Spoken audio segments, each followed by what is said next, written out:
Bago natin simulan ang kwentong ito, sana naman mga kaermitanyo, huwag niyong skipan ng ads ang ating mga video. Matapos ang pasabong, hawak-hawak nga ng mga kalalakihan ang 3 pikas ng karni ng manok. Aalis na sana ang mga ito, pero bigla ding nagbago ang mga isip nito.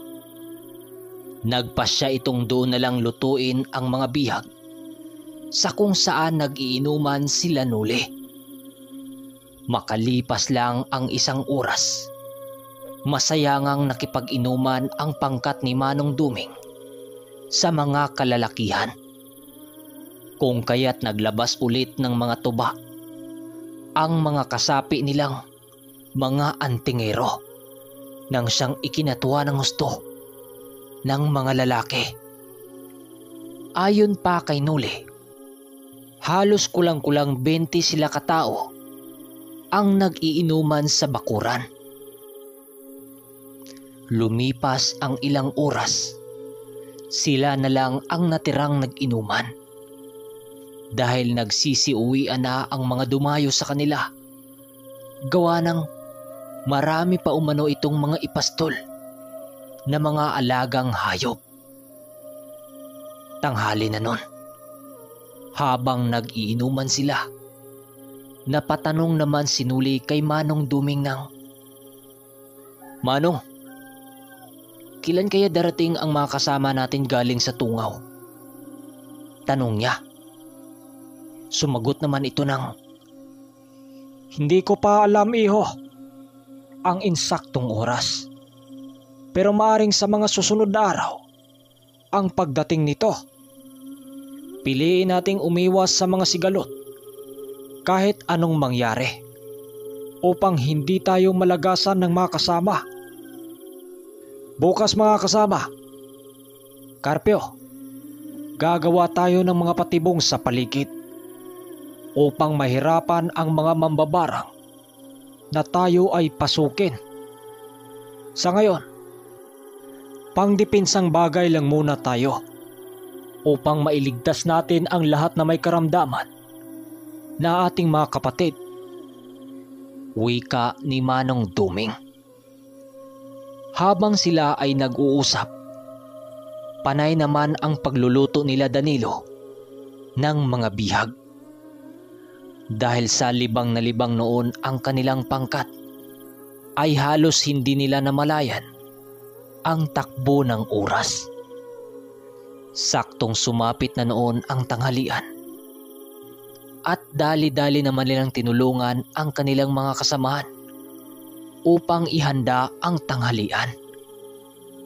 Habang sila ay kumakain, pansin ng ermitanyo ang ilang albularyong hindi nila kasama sa pagkainan. Dahil sa pag-alala ng ermitanyo, hindi nito napigilang magtanong sa kanilang mga kasama. Tumungo kasi ng baryo yon, Manong Duming. May mga kailangan kasi tayong ubos na dito sa ating bahay. Kaya napilitan ng mga itong pumanhik sa baryo. Sabi nila, mag-iingat naman sila, kaya hindi na sila dapat alalahanin. Wika ng isa pang antingero. Nang marinig ito ni Manong Duming, biglang lumaki ang mga mata nito. Alam niyang merong masasamang mangyayari sa mga albularyong sumama sa mga antingero. Pero kahit ano pa ang pag-isip noon ni Manong Duming, ay wala silang magawa kundi hintayin ang mga ito sa kanilang pagbabalik. Sa pagsapit ng hapon, bigo sila Manong Duming na makita ang kahit na mga anino ng mga albularyong sumama sa isang antingero. Bale, 2 sila. Ang ilan sa kanilang mga kasama ay ninais na hanapin ang mga ito, pero hindi ito pinayagan ni Manong Duming. Magtatanim din sana sila ng mga halamang gamot sa paligid pero hindi yun natuloy dahil sa hindi inaasahang pangyayari. Habang sila ay hindi mapakali sa kanilang kinaroroonan, iniwasan ni Manong Duming na makaramdam ng pagsisisi ang kanilang mga kasama. Yun yung mga nag-utos sa kanilang mga kasama para bumaba. Pinayuhan niya ito ng mabuti upang kahit papano ay maging panatag ang kanilang mga isipan. Alam kasi ni Manong Duming na ang pinakamatinding kaaway ng isang nilalang ay ang kanyang sarili. Kung nagkataong hindi nila nagawang madamayan ang ilang sangkot sa mga pangyayari, ay paniguradong magsisisi ito sa kanilang inaakalang pagkakamali. Huwag ninyong sisihin ang inyong mga sarili sa ginawang desisyon ng inyong mga kasama. Ito ay kagustuhan nilang gawin at hindi ito labag sa kanilang mga damdamin. Kung ano man ang mangyari sa kanila sa baryo, ay hindi nyo na ito kasalanan. Maghulos dili kayo at matutong itabi ang inyong mga desisyon para sa mga kasama nating nawala. Wika ng ermitanyo. Pero ermitanyong Duming, di ba kailangan natin silang bigyan ng tulong upang maligtas sila sa lalong madaling panahon? Dapat ganyan ang gawin ng magkapatid sa kanilang samahan. Sagot naman ng isang mananambal. Oo, tama ka. Pero hindi natin alam kung magiging patibong ang mga kasama nating nawala para tuluyan tayong malipol ng mga mambabarang na yon. Sinasabi ko sa inyo, dapat maging maingat tayo sa ating mga plano dahil sa pagkakamaling ating gagawin ay ang magiging kabayaran nito ay ang mga buhay ng ating mga kapatid. Sagot naman ni Manong Duming. Matapos ang mga argumentong yon, wala namang nagawa ang kaanib nila Noli, kundi sundin ang nais ng ermitanyo ng mga oras na yon. Sa paglipas ng oras, tanging haka-haka at palaisipan na lamang ang umikot sa kanila sa maaring kinahantungan ng kanilang mga kasama. Sa paglipas pa ng mga sumunod na araw, halos wala ng balita sila Manong Duming sa mga nawawalang mananambal. Lahat na puot na kanilang nararamdaman noon ay piniling itago nila na muna nang sa gayoy matagumpay nilang magawa ang mga plano nilang binabalak. Isang hapon, habang abala sila sa mga gawaing bahay, biglang bumisita sa kanilang grupo ang mga barang. Matapang silang hinarap ng mga ito sa kanilang tirahan at ayon kay Noli na ang bilang ng mga panauhing tumungo sa kanila ay 8 grupo. 3 dito ay matatandang babae at ang 5 naman ang purong matatandang lalaki. Nakapangsuot ito ng mga bilong itim at meron itong mga kwintas na mahalin tulad mo sa mga ugat na kahoy na ginawang uling. Nang masipat nila ito Manong Duming, agaran din naman silang napatigil sa kanilang mga gawain. Dahil sa hindi nagawang makapasok ng mga panauhing yon, pinili na lamang nila Manong Duming at Mang Carpio ang lumapit sa mga ito.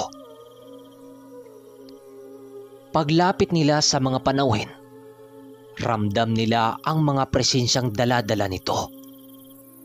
Ilang minuto pa ang ginawa nilang pagtitigan. Biglang nagwika ang isa sa mga matandang lalaki ng, Bakit hindi kayo lumabas sa inyong mga lungga?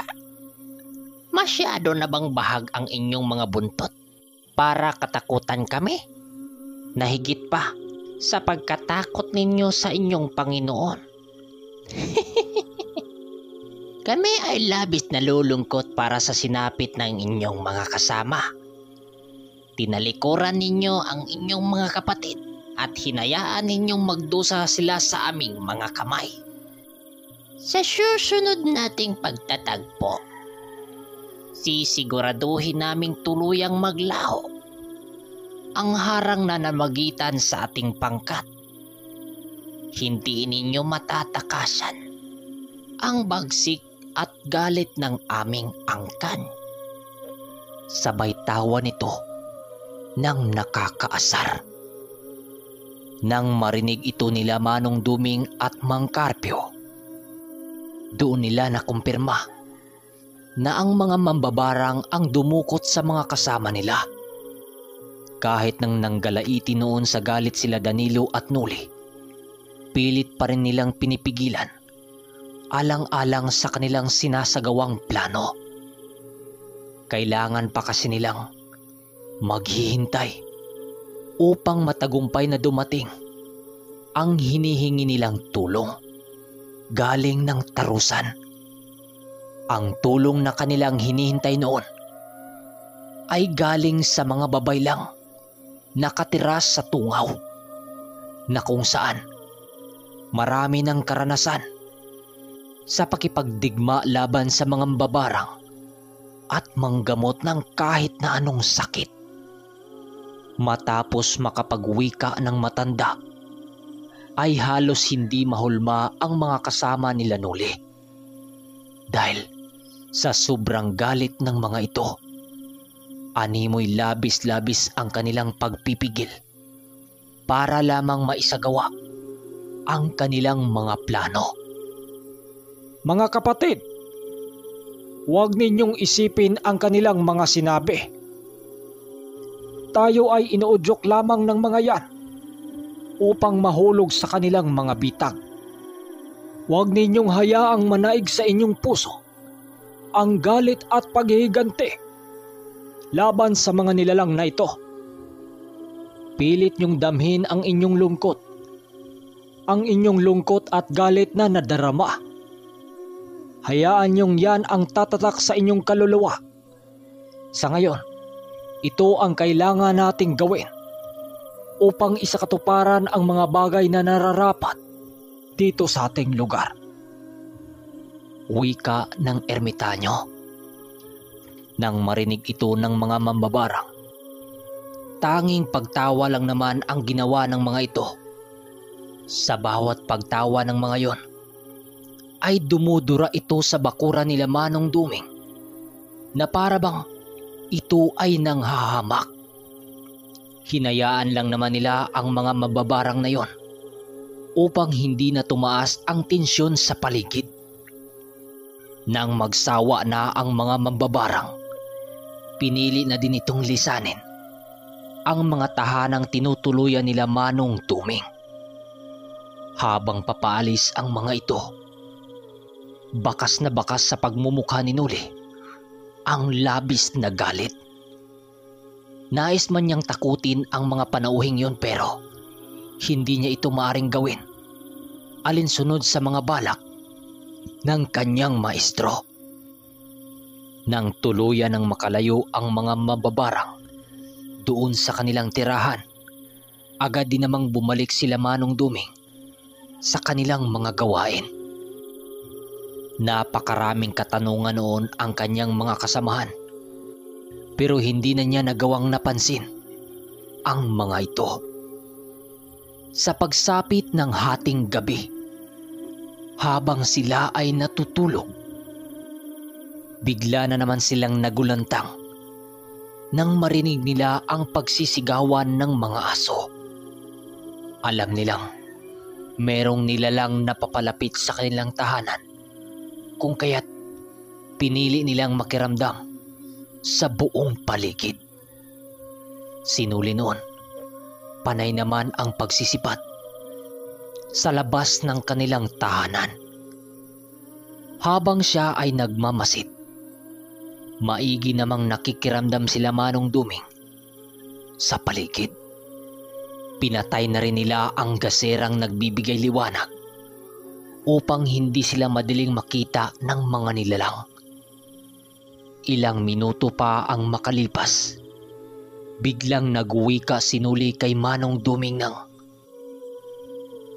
"Manong, ang ulupong at ang babaeng may dalang patpat narito na. Kasakasama din ito ang kalabaw na malatao ang paglalakad. Narito din ang taong malaaswang ang pagmumuka." Nang marinig ito ni Manong Duming, biglang nanlaki ang mga mata nito. Kasabay ng pagagulat ng ermitanyo ay ang kasabay nitong paglapit sa kinaroroonan nila Danilo at Nuli. Animoy hindi ito naniniwala sa mga nakita nila, kung kaya't nais nitong masilayan ng kanyang mga mata ang sinabi ng kanyang maestro. Pagsilay ni Manong Duming sa labas ng kanilang bakuran, bumungad sa kanila ang isang babaeng may dalang patpat. Doon na unti-unting nakumpirma ng dalawang ermitanyo ang nais niyang malaman sa matandang yon. Matapos niya itong malaman, agad din naman niyang tinakpan ang butas na pinagsisilipan ni Nuli at Danilo. Dahil sa kakaibang ginawa noon ni Manong Duming, ay halos wala ng kaidi-idiya sila Nuli sa mga nangyayari. Ang mga narig na lamang nila noon ay ang pagkumpas ng mga malalapad na pakpak ng nilalang na malaaswang na kanyang nasilayan. Rinig na rinig din nila noon.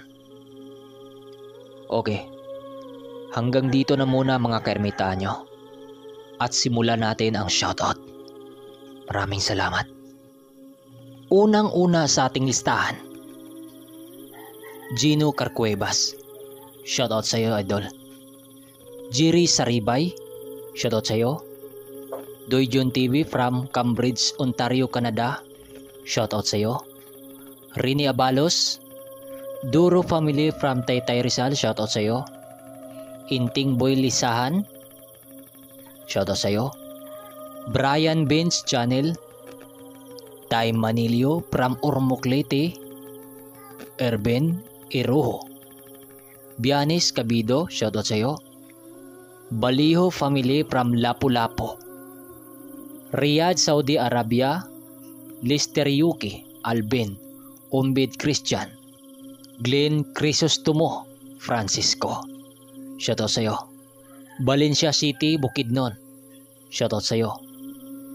Mariel Nailon, Kawayan, Masbate, Ronel Candelario at sa asawa kong si Ju Juan Candelario, shoutout sa iyo.